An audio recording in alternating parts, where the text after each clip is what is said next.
मैं यशवंती, प्रवक्ता कला, डाइट एटा, आप सभी का स्वागत करती हूँ। आज मैं आपके लिए एक नई वीडियो लेकर आई हूँ जिसका टॉपिक है एलिमेंट्स ऑफ द आर्ट। चलो तो आज हम इसी के विषय में अध्ययन करेंगे। तो चलिए शुरू करते हैं। कला के मूल तत्व क्या क्या होते हैं? चित्रकला के तत्व, एलिमेंट्स ऑफ द आर्ट। कला मनुष्य के भावों यानी फीलिंग्स का दृश्यमान रूप है। इसके प्रस्तुतिकरण के लिए मानव कई तत्वों का सहारा लेता है। आज शास्त्रीय तत्वों के साथ साथ आधुनिक कला की आवश्यकताओं के अनुरूप ही आधुनिक कला तत्वों की भी आवश्यकता है। ये कला के तत्व 6 प्रकार के होते हैं। नंबर 1 रेखा, लाइन। नंबर 2 रूप, फॉर्म। नंबर 3 रंग यानी कलर। नंबर 4 तान यानी टोन। नंबर 5 पोत यानी स्ट्रक्चर। नंबर 6 अंतराल, स्पेस।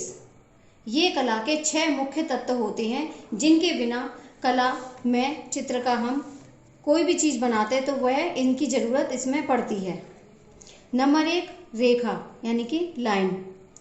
कला के तत्वों में ये सबसे मुख्य यानी मोस्ट इम्पोर्टेंट तत्व होता है जो रूप की विशेषता को सरलता से समझाता है। रेखा अभिव्यक्ति यानी कि डिस्क्रिप्शंस का भी मुख्य साधन है। इसके द्वारा मनुष्य अपने मनोभावों को भी प्रकाशित करता है तथा अपनी फीलिंग्स को भी रूप देता है। Definition of the line. रेखा 2 बिंदुओं या 2 सीमाओं के बीच का विस्तार है। Classification of lines. रेखा को हम 2 भागों में बांट सकते हैं। Number 1 formal lines, number 2 informal lines. Formal lines यानी औपचारिक रेखाएं। ये रेखाएं यंत्रों के द्वारा खींची जाती हैं तथा इन रेखाओं का उद्देश्य उपयोगी रूपाकारों का निर्माण करना होता है। नंबर 2 अनौपचारिक रेखाएं, इनफॉर्मल लाइंस। जो रेखाएं हाथों के द्वारा खींची जाती हैं, जो हमारे भावों यानी फीलिंग्स का प्रतीक होती हैं यानी सिंबल होती हैं। अनौपचारिक रेखाएं जो होती हैं ये हमारे भावों या फीलिंग्स का प्रतीक होती हैं। ये रेखाएं अपने आप में एक विशेष महत्व रखती हैं तथा भारतीय शास्त्रीय कलाओं में स्पष्टता हम इनका योगदान देख सकते हैं। इन रेखाओं का प्रभाव भी हमारे जीवन पर काफी पड़ता है। ये रेखाएं हमारी भावनाओं और संवेदनाओं को भी व्यक्त करने वाली होती हैं। जैसे कि नंबर 1 पर है वर्टिकल लाइंस। ये रेखाएं ऊंचाई का प्रतीक हैं। इन्हें हम सिंबल ऑफ द हाइट्स भी कह सकते हैं। जैसे कि पेड़ सीधा खड़ा है, मनुष्य सीधा खड़ा है। ये हमारे मन, गौरव, स्थिरता, महत्वाकांक्षा, एक्सपेक्टेशन को भी दर्शाती हैं। ये समझौतावादी नहीं है। It is not a cooperative. Number 2 पर आती हैं हॉरिजेंटल लाइंस। रेखा को आधार यानी कि बेस प्रदान करती हैं। ये रेखाएं हॉरिजेंटल रेखाएं बेस प्रदान करती हैं। ये रेखाएं मनुष्य की विश्राम अथवा सुप्त अवस्था की भी स्थिति में होती हैं। ये मानसिक शक्ति, विश्राम, निष्क्रियता, बैलेंस यानी कि संतुलन को प्रदान करती हैं। तीसरी तिरछी अथवा कणवत रेखाएं, डायगोनल लाइंस। ये रेखाएं अंतराल में तिरछी व आड़ी खड़ी खींची जाती हैं जो क्रियाशीलता की स्थिति में मानव शरीर को कणवृत्त गति प्रदान करती हैं। ऐसी रेखाएं मोशन, एक्साइटमेंट, रेस्टलेसनेस आदि भावों का भी संचार करती हैं। नंबर 4 पर आती हैं एंगुलर लाइंस, कोणीय रेखाएं। ये रेखाएं शीघ्रता से दिशा प्रदान करती हैं, जैसे कि इनसिक्योरिटी, कंफ्यूजन, एगिटेशन आदि की भी प्रतीक होती हैं।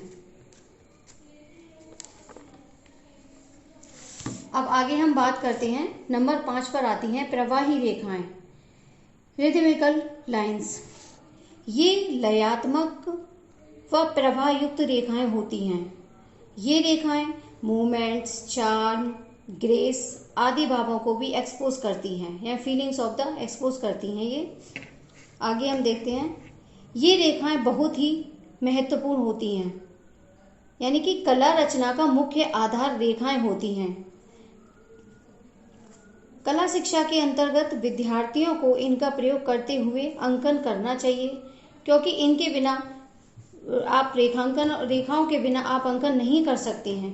कला का ये मुख्य तत्व जो होती है वो रेखा होती है। ये अपने आप में ही एक संपूर्ण अभिव्यक्ति है। रेखांकन के प्रकार, रेखांकन के प्रकार 5 होते हैं। नंबर 1 फ्री ड्राइंग, स्वतंत्र रेखांकन। नंबर 2 स्मृति रेखांकन, memory drawing. Number 3 representation drawing. Number 4 mechanical drawing. Number 5 natural drying. ये 5 प्रकार रेखांकन के होते हैं। नंबर 2 पर आता है फॉर्म, यानी कि रूप। इसकी डेफिनेशन है, रूप वह क्षेत्र या स्थान है जिसका एक निश्चित आकार और वर्ण होता है। इसका निर्माण वस्तु के बाह्य रूपाकार से होता है, जिसे हम रेखा व वर्ण की सहायता से चित्र की अभिव्यक्ति यानी कि डिस्क्रिप्शन के लिए भी इसका करते हैं। रूप की रचना सबसे पहले मनुष्य के मस्तिष्क पर होती है। जब उसके मस्तिष्क में किसी चीज की रचना होती है, उसी के बाद कलाकार अपने भावों को व्यक्त करने के लिए कैनवास या कागज का सहारा लेता है। हमारे चारों ओर अंततः रूपाकारों की उपस्थिति विद्यमान है। इसमें से कुछ रूपाकारों का सहारा लेकर के चित्रकार समय समय पर कला का सृजन करके और अपनी रुचि और सौंदर्य के अनुसार अपनी भावनाओं को अनुरूप देता है, यानी कि अपनी भावनाओं को प्रेजेंट करता है कलाकार इन फॉर्म के द्वारा। क्लासिफिकेशन ऑफ द फॉर्म, रूप 2 प्रकार के होते हैं, सिमेट्रिकल रूप और एसिमेट्रिकल रूप। सिमेट्रिकल रूप वे होते हैं जो दोनों भागों को समान होते हैं। उनके सभी भाग जो है समान आयात में होते हैं, जैसे कि वृत्त है, आयत है, त्रिकोण है, चतुर्भुज है। एसिमेट्रिकल फॉर्म वे होते हैं जिनका कोई एक भाग दूसरे भाग के समान नहीं होता है, जैसे कि शंख है, केतली है, पत्ती है, सेब है। ये एसिमेट्रिकल फॉर्म होते हैं। आगे देखते हैं हम types and effects of form. रेखाओं के प्रभाव की भांति रूप के भी अपने महत्व और प्रभाव होते हैं, जो रूप की दृष्टिगत, आकारगत, भार, विजुअल एंड फॉर्मल वेट के कारण होते हैं। चित्रों में अधिक विशिष्टता लाने के लिए एक से अधिक रूपाकारों का भी हमें संयोजन करना पड़ता है। यानी अगर हमें किसी रूप का प्रयोग करना है या संयोजित करना है तो हम एक से अधिक रूपों को भी किसी कैनवास या चित्र पर उनको बना सकते हैं। ये रूपाकार ये भी विभिन्न प्रकार के होते हैं, जैसे आयताकार, रेक्टेंगल, त्रिभुजाकार, ट्रायंगल, रिवर्स ट्रायंगल, कर्व्ड यानी कि वक्राकार। अब रूपाकारों का भी हमारे जीवन में काफ़ी महत्व होता है, जैसे कि रचना प्रक्रिया में रूप का भी महत्वपूर्ण स्थान है। रूपप्रद कलाओं का अस्तित्व रूपाकारों की रचना और उनके व्यवस्थित विकास पर भी निर्भर करता है। किसी कलाकृति के मूल्यांकन के लिए ये सर्वाधिक विचारणीय है कलाकृति के अन्य तत्वों का रूप से संबंध यहाँ निश्चित किया जाना आवश्यक होता है। रूप में विविधता लाना चित्रकार की योग्यता पर भी निर्भर करता है। Abstract art depend of the form. तीसरे नंबर पर आता है वर्ण यानी कि रंग, कलर। चित्र के तत्वों में रंग सबसे महत्वपूर्ण पार्ट होता है। इसका हमारे जीवन में भी बहुत महत्व है, क्योंकि हमारे जीवन में रंगों का इसलिए महत्व क्योंकि रंग के बिना जीवन हमारा निष्क्रिय हो जाता है, महसूस होता है, क्योंकि हमारे जीवन में जो खुशियाँ लाते हैं ये भी एक तरीके से हमारे द्वारा रंगों से ही जुड़े हुए होते हैं। रंग जो है वो प्रकाश पर निर्भर करता है। प्रत्येक वस्तु का कोई ना कोई रंग अवश्य होता है। बिना रंग के वस्तु निष्क्रिय या रंगहीन दिखाई देती है। जिस प्रकार अगर किसी वस्तु पर जब प्रकाश पड़ता है तब उसका रंग हमें दिखाई देता है, उसी प्रकार जब किसी वस्तु को हम अंधेरे में देखते हैं तो वह रंगहीन दिखाई देती है, उसका हमें कोई रंग दिखाई नहीं देता है। इसीलिए रंग हमें जब भी दिखाई देते हैं जब उस पर प्रकाश पड़ता है, और प्रकाश का महत्व रंग के साथ काफी गहरा संबंध है। प्रकाश की मात्रा के कम या अधिक होने पर भी रंग की वस्तुएं अलग अलग दिखाई पड़ती हैं। या हम ये कह सकते हैं कि प्रकाश वर्ण का गुण है। वर्ण जो है वो प्रकाश का गुण है, कोई स्थूल वस्तु नहीं है, इसका कोई स्वतंत्र अस्तित्व नहीं है। यानी कि प्रकाश और रंग का एक संबंध है आपस में। प्रकाश का रंग के बिना कोई अस्तित्व नहीं है और रंग का प्रकाश के बिना कोई अस्तित्व नहीं है। ये हमारे अक्षपटल के द्वारा मस्तिष्क पर भी पड़ने वाला एक प्रभाव है। Classification of colour. मुख्य रूप से रंग 3 होते हैं, लाल, नीला, पीला। ये मुख्य रंग वे होते हैं जो किसी दूसरे रंग के द्वारा नहीं बनाए जा सकते हैं, इसीलिए हम इनको प्राइमरी या बेसिक रंग भी कहते हैं।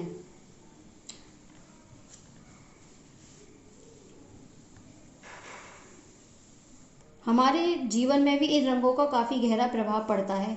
जैसे लाल रंग है, लाल रंग जो है ये इंडिकेट करता है प्यार और उत्तेजना, एक्साइटमेंट को। नीला रंग उदासीनता और नीरसता का प्रतीक माना जाता है। और नंबर 3 पर जो पीला रंग आता है ये प्रकाश का प्रतीक माना जाता है। सेकेंडरी कलर, द्वितीय रंग। द्वितीय रंग ये वे रंग होते हैं जो प्रथम रंगों को मिलाकर के ही प्राप्त किए जाते हैं, जैसे नारंगी, बैंगनी, हरा। इनके मिश्रण से अन्य रंगतें प्राप्त भी की जा सकती हैं। इसकी स्थिति 2 प्राथमिक रंगों के मध्य होती है। इन रंगों को हम अपने जीवन में भी उतार सकते हैं, जैसे कि वार्म एंड कूल कलर भी ये होते हैं। कौन से कूल कलर हैं, कौन से वार्म हैं। जैसे कि ऊष्म रंग वे होते हैं जो रंग तीव्र होते हैं, जिन्हें हम अधिक देर तक देख नहीं सकते हैं, वे वार्म कलर होते हैं। जैसे कि लाल और नारंगी रंग, ये इस श्रेणी में आते हैं। सेकंड नंबर पर होते हैं ठंडे, कूल या शीत रंग। ये वे रंग होते हैं जो हमारी आंखों को शीतलता प्रदान करते हैं, यानी कि ये ठंडे होते हैं। ये वे रंग होते हैं जिसमें आता है नीला और हरा रंग। Effects of the colour. रंगों का हमारे जीवन पर क्या प्रभाव पड़ता है? रंगों का हमारे जीवन पर भी बहुत गहरा प्रभाव पड़ता है। ये हमारी भावना और मन स्थितियों पर भी गहरा प्रभाव डालते हैं। यदि कोई व्यक्ति प्रसन्न होता है, खुश होता है, तो उसे श्रृंगारिक भाव लिए हुए जैसे कि गुलाबी, लाल रंग अधिक पसंद करेगा। लेकिन अगर कोई व्यक्ति दुखी है तो वो इन रंगों की ओर प्रभावित नहीं होगा, उसे उदासीन रंग ज्यादा प्रभावित करेंगे। अब आगे बात करते हैं हम 4 नंबर पर टोन यानी कि तान, जिसकी डेफिनेशन है tone denotes lightness and darkness of a hue.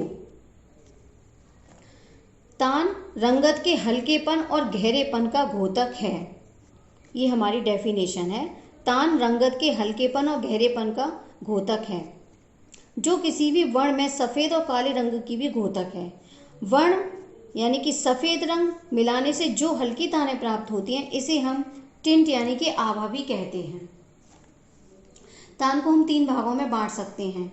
Number 1 Chhaya dark, number 2 मध्यम यानी मिडिल, नंबर 3 प्रकाश यानी कि लाइट्स। तान का यह क्रमिक विभाजन काले और सफ़ेद रंग की मात्राओं के रंग में मिश्रण से प्राप्त किया जा सकता है, जो रंग को हल्का और गहरा बनाते हैं। इफेक्ट्स ऑफ द टोन, तान के प्रभाव। नंबर 1 है विभाजन पद्धति डिस्ट्रीब्यूशन, नंबर 2 परिवर्तन पद्धति इंटरचेंज, नंबर 3 क्रम स्थापना पद्धति ग्रेडिएशन, नंबर 4 क्षेत्र एरिया। ये तान के 4 प्रभाव माने गए हैं। ये तानों को प्रभावित करने वाले कारक भी माने जा सकते हैं।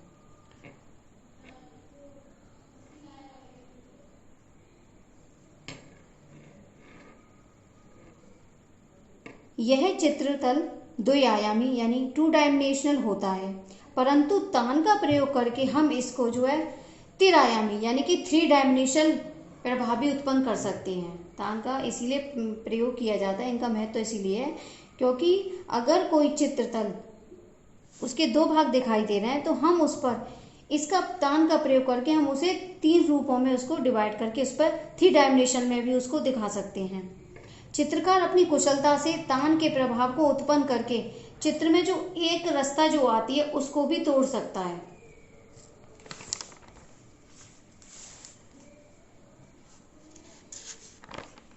आगे आता है नंबर 5 पर पोत टेक्सचर। इसकी डेफिनेशन है किसी भी वस्तु के धरातल के गुण को पोत कहते हैं।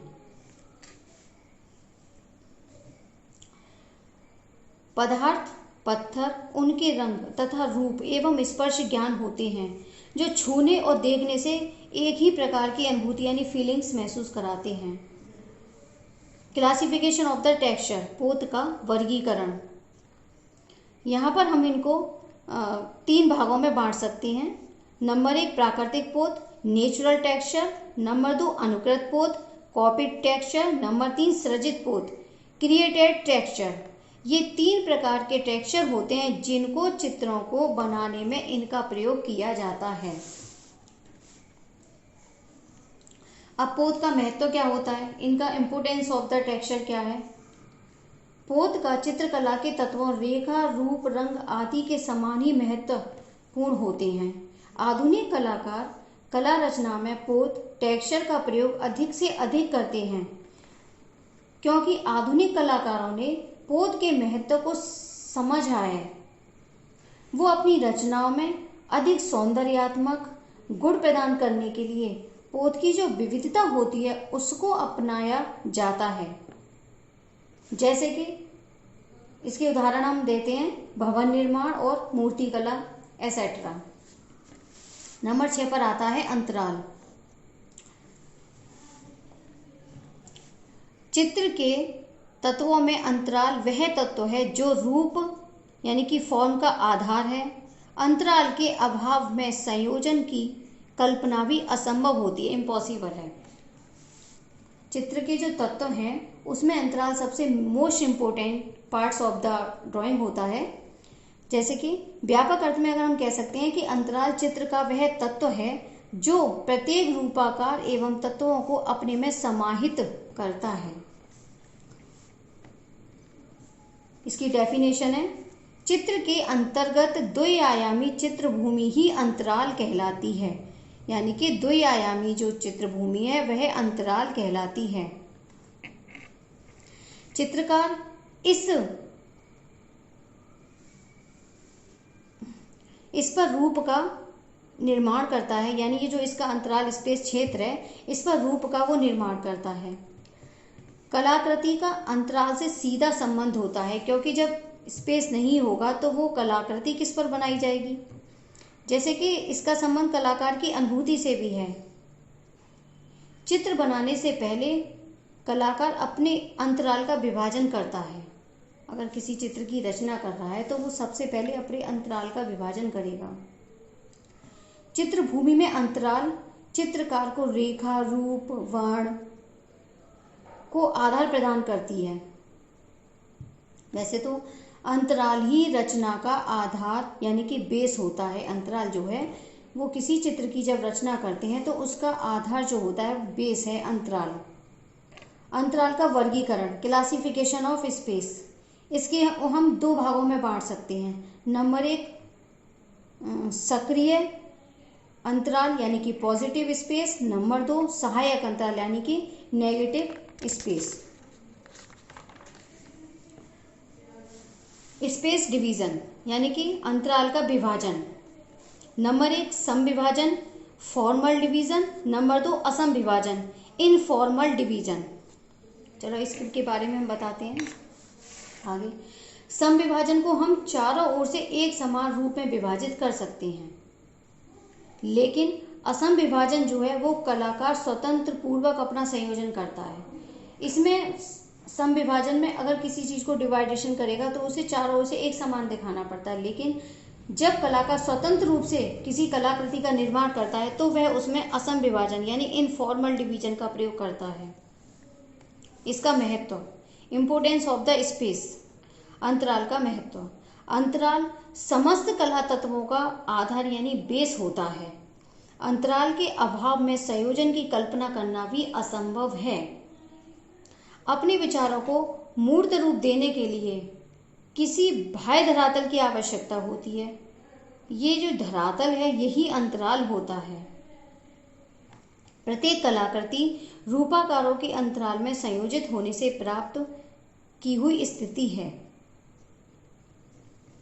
किसी भी कला में किसी भी काल में हम अंतराल के महत्व को कम नहीं कर सकते हैं। यानी चित्रकला में इन एलिमेंट्स ऑफ द आर्ट का काफ़ी महत्व होता है। इनके बिना हम किसी चित्र को पूर्ण नहीं कर सकते हैं। तो आज हमने एलिमेंट्स ऑफ द आर्ट के विषय में अध्ययन किया। मैं समझती हूँ कि आपको इसमें काफ़ी सहायता मिलेगी, और इसी के साथ मैं आशा करती हूँ कि आपको ये समझ में आया होगा। ओके, धन्यवाद।